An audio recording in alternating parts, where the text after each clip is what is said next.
Iconic. Daytona is iconic. No one to chase down, no one to go. The leader 40 cars driving for hours within inches now of he each begins other. to ache, he begins to hurt, fiddling here, fidgeting with first place, passing some of the stragglers in the last lap. What's it like to be out there? Well, when you get in the car and you get ready for the Daytona 500 and you see all the people, it can really rattle you. The biggest race for all of stock cars. As far as racetracks, this is as big as it gets. But if we said today, hey, we're going to have a NASCAR race on the beach, you'd look at us like we had three heads. And say, what are you thinking? But back then, that was a great idea.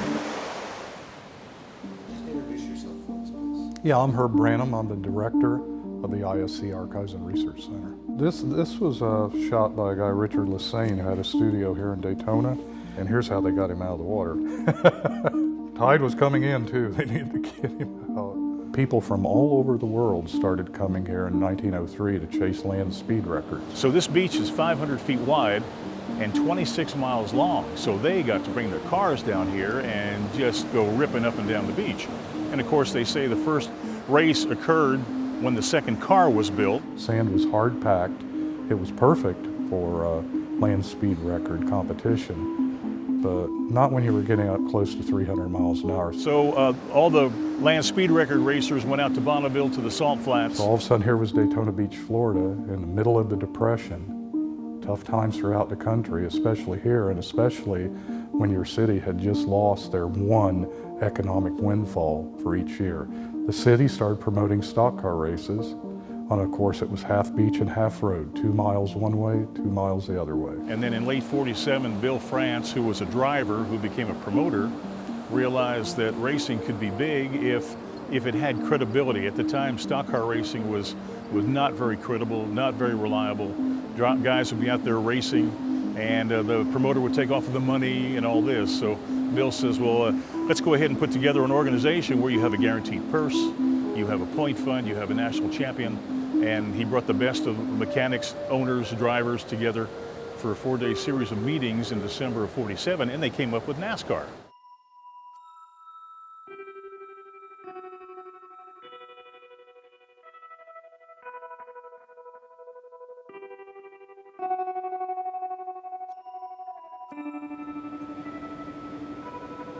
Where we're standing, this particular spot is an area where we normally went into the turn to go back up on the highway, as far as racing goes.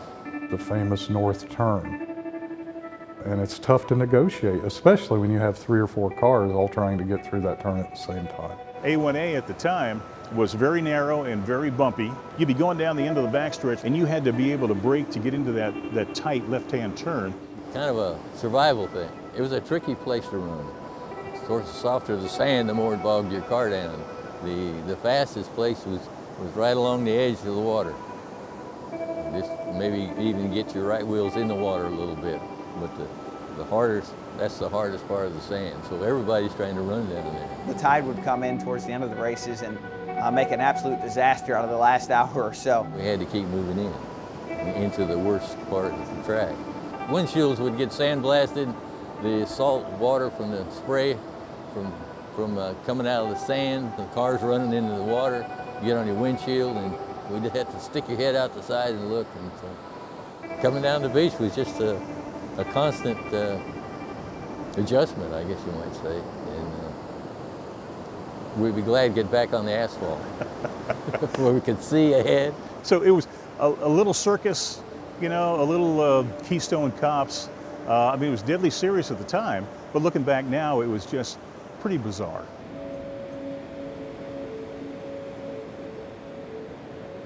Well, a lot played into this move from the beach road course to Daytona International Speedway, starting with, more than anything else, just the vision that Bill France Sr. had for NASCAR. But also, it was just the sheer economics realities of the development in the area.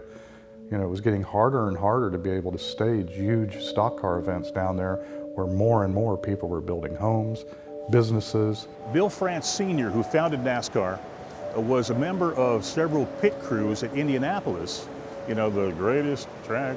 Anyway, he wanted something that would rival the Indianapolis Speedway. There was 2.5 miles Indianapolis, but that was flat, that was for open wheel cars. Stock cars had never done anything like this, much less on a 31-degree banking.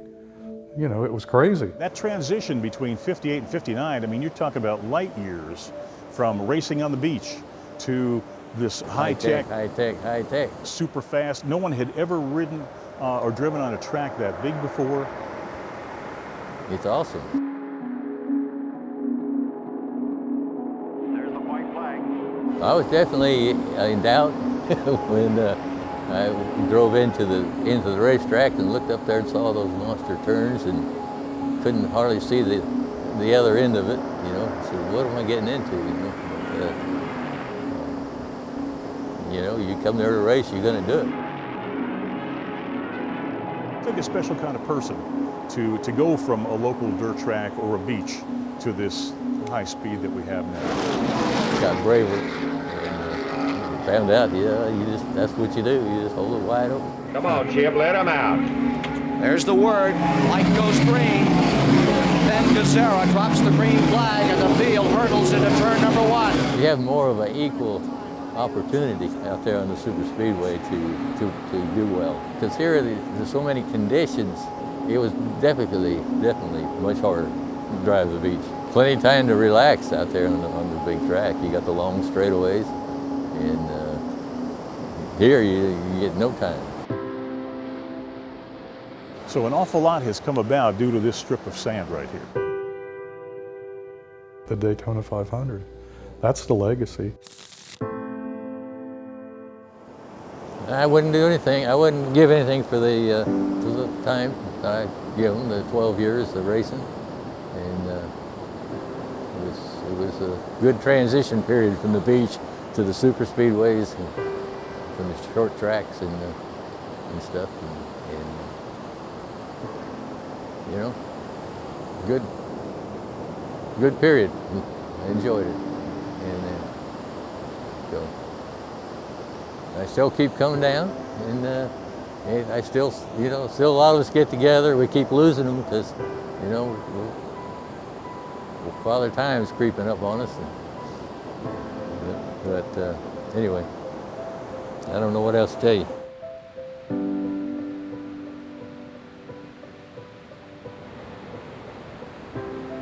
If you look at the beach now, it's beautiful. Nice cool breeze blowing. Little birds running around, the seagulls flying around. The music of the waves is mesmerizing. And to go from that pristine setting to chaos of, in the sunshine, watching cars race by at 120 miles an hour, it must have been incredible, almost indescribable.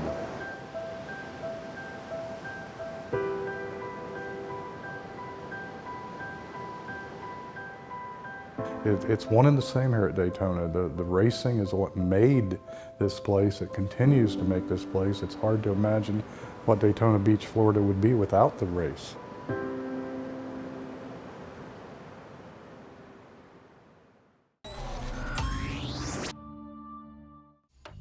Let us know what you think in the comments below, and don't forget to subscribe.